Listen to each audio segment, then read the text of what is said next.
اللہ من الشیطان الرجیم بسم اللہ الرحمن الرحیم الحمد للہ رب العالمین والصلاة والسلام علی سید المرسلین وخاتم النبیین اما بعد۔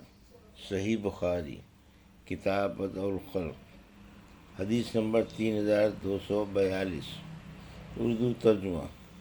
ہم سے سعید بن ابی مریم نے بیان کیا، کہا ہم سے لیث نے بیان کیا، کہا کہ مجھ سے عقیل نے بیان کیا، ان سے ابن شہاب نے بیان کیا، کہا مجھ کو سعید بن مسیب نے خبر دی، اور ان سے ابو ہریرہ رضی اللہ عنہ نے بیان کیا کہ ہم رسول اللہ صلی اللہ علیہ وسلم کے پاس بیٹھے ہوئے تھے تو آپ نے فرمایا کہ میں نے خواب میں جنت دیکھی، میں نے اس میں ایک عورت کو دیکھا جو ایک محل کے کنارے وضو کر رہی تھی۔ میں نے پوچھا کہ یہ محل کس کا ہے؟ تو فرشتوں نے بتایا یہ عمر بن خطاب کا محل ہے۔ مجھے ان کی غیرت یاد آ گئی اور میں وہاں سے فوراً لوٹ آیا۔ یہ سن کر عمر رضی اللہ عنہ رو دیے اور کہنے لگے یا رسول اللہ، کیا میں آپ کے ساتھ بھی غیرت کروں گا؟ حدیث نمبر 3243 اردو ترجمہ۔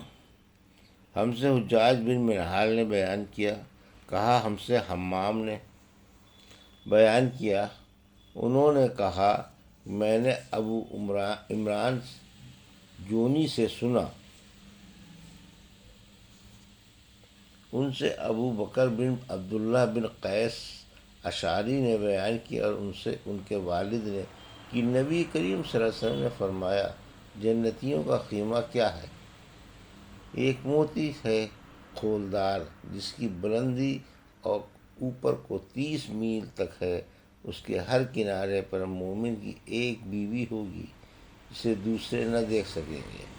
ابو عبد الصمد اور حارث بن عبید نے ابو عمران سے بجائے 30 میل کے 60 میل بیان کیا ہے۔ حدیث نمبر 3244 اردو ترجمہ۔ ہم سے حمیدی نے بیان کیا، کہا ہم سے سفیان بن عینیہ نے بیان کیا، ہم سے ابو زناد نے بیان کیا، ان سے اعرج نے، اور ان سے ابو ہریرہ رضی اللہ عنہ نے بیان کیا کہ رسول اللہ صلی اللہ علیہ وسلم نے فرمایا اللہ تعالیٰ کا ارشاد ہے کہ میں نے اپنے نیک بندوں کے لیے وہ چیزیں تیار کر رکھی ہیں جنہیں نہ آنکھوں نے دیکھا، نہ کانوں نے سنا، اور نہ کسی انسان کے دل میں ان کا کبھی خیال گزرا ہے۔ اگر جی چاہے تو یہ آیت پڑھ لو، بس کوئی شخص نہیں جانتا کہ اس کی آنکھوں کی ٹھنڈک کے لیے کیا کیا چیزیں چھپا کر رکھی گئی ہیں۔ حدیث نمبر 3245 اردو ترجمہ۔ ہم سے محمد بن مقاتل نے بیان کیا، کہا ہم کو عبداللہ نے خبر دی، کہا ہم کو معمر نے خبر دی، انہیں حمام بن منبع نے، اور ان سے ابو ہریرہ رضی اللہ عنہ نے بیان کیا کہ رسول اللہ صلی اللہ علیہ وسلم نے فرمایا جنت میں داخل ہونے والے سب سے پہلے گروہ کے چہرے ایسے روشن ہوں گے جیسے 14ویں کا چاند روشن ہوتا ہے، نہ اس میں تھوکیں گے، نہ ان کی ناک سے کوئی آلائش آئے گی، اور نہ پیشاب یا پاخانہ کریں گے۔ ان کے برتن سونے کے ہوں گے، کنگھے سونے چاندی کے ہوں گے، انگیٹھیوں کا ایندھن عود کا ہوگا، پسینہ مشک جیسا خوشبودار ہوگا۔ ہر شخص کی 2 بیویاں ہوں گی جن کا حسن ایسا ہوگا کہ پنڈلیوں کا گودا گوشت اور کے اوپر سے دکھائی دے گا۔ نہ جنتیوں میں آپس میں کوئی اختلاف ہوگا اور نہ بغض و عناد، ان کے دل ایک ہوں گے اور وہ صبح شام اللہ پاک کی تسبیح و تہلیل میں مشغول رہا کریں گے۔ حدیث نمبر 3246 اردو ترجمہ۔ ہم سے ابو الیمان نے بیان کیا، انہوں نے کہا ہم کو شعیب نے خبر دی، ان سے ابو زناد نے بیان کیا، ان سے اعرج نے، اور ان سے ابو ہریرہ رضی اللہ عنہ نے کہ رسول اللہ صلی اللہ علیہ وسلم نے فرمایا جنت میں داخل ہونے والے سب سے پہلے گروہ کے چہرے ایسے روشن ہوں گے جیسے 14ویں کا چاند ہوتا ہے۔ جو گروہ اس کے بعد داخل ہوگا ان کے چہرے سب سے زیادہ چمکدار ستارے جیسے روشن ہوں گے۔ ان کے دل ایک ہوں گے کہ کوئی بھی اختلاف ان میں آپس میں نہ ہوگا، اور نہ ایک دوسرے سے بغض و حسد ہوگا۔ ہر شخص کی 2 بیویاں ہوں گی۔ ان کی خوبصورتی ایسی ہوگی کہ ان کی پنڈلیوں کا گودا گوشت کے اوپر سے دکھائی دے گا۔ وہ صبح شام اللہ کی تسبیح کرتے رہیں گے، نہ ان کو کوئی بیماری ہوگی، نہ ان کی ناک میں کوئی آلائش آئے گی، اور نہ تھوک آئے گا۔ ان کے برتن سونے اور چاندی کے اور کنگھے سونے کے ہوں گے، اور ان کی انگیٹھیوں کا ایندھن عود کا ہوگا۔ ابو الیمان نے بیان کیا کہ الوقیہ سے عود ہندی مراد ہے، اور ان کا پسینہ مشک جیسا ہوگا۔ مجاہد نے کہا کہ ابکار سے مراد اول فجر ہے، اور عشی سے مراد سورج کا اتنا ڈھل جانا کہ غروب ہوتا نظر آنے لگے۔ حدیث نمبر 3247، اردو ترجمہ۔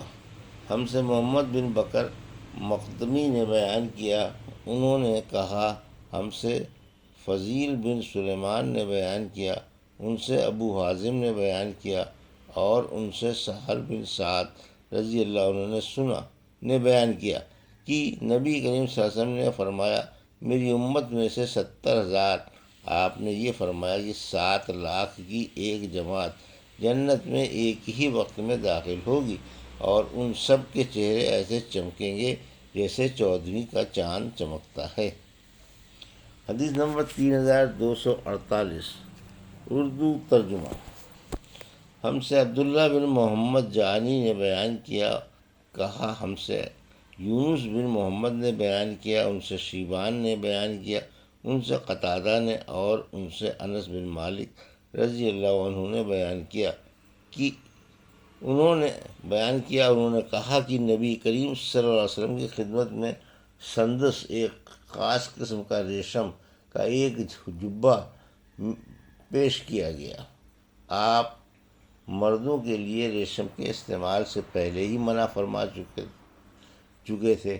لوگوں نے اس جبے کو بہت پسند کیا، تو آن صلی اللہ علیہ وسلم نے فرمایا کہ جنت میں 7 بن معاذ کے رومال اس سے بہتر ہوں گے۔ حدیث نمبر 3249، اردو ترجمہ۔ ہم سے مسدد نے بیان کیا، انہوں نے کہا ہم سے یحییٰ بن سعید نے بیان کیا، ان سے سفیان نے بیان کیا، انہوں نے کہا کہ مجھ سے ابو اسحاق نے بیان کیا، کہا کہ میں نے برا بن عازب سے سنا، آپ نے بیان کیا کہ رسول اللہ صلی اللہ علیہ وسلم کی خدمت میں ریشم کا ایک کپڑا پیش کیا گیا، اس کی خوبصورتی اور نزاکت نے لوگوں کو حیرت میں ڈال دیا۔ آن صلی اللہ علیہ وسلم نے فرمایا کہ جنت میں 7 بن معاذ کے رومال اس سے بہتر اور افضل ہوں گے۔ حدیث نمبر 3250، اردو ترجمہ۔ ہم سے علی بن عبداللہ نے بیان کیا، انہوں نے کہا ہم سے سفیان نے بیان کیا، ان سے ابو حازم نے، اور ان سے سہل بن سعد سعدی رضی اللہ عنہ نے کہ رسول اللہ صلی اللہ علیہ وسلم نے فرمایا، جنت میں ایک کوڑے کی جگہ دنیا سے اور جو کچھ دنیا میں ہے سب سے بہتر ہے۔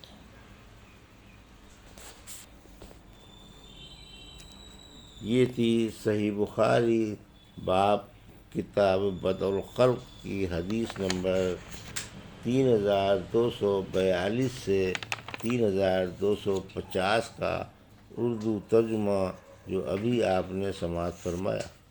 اللہ سے دعا ہے کہ اللہ ہمیں ان حدیثوں کی صحیح سمجھ عطا فرما اور ان پر عمل کرنے کی توفیق عطا فرما۔ آمین یا رب العالمین۔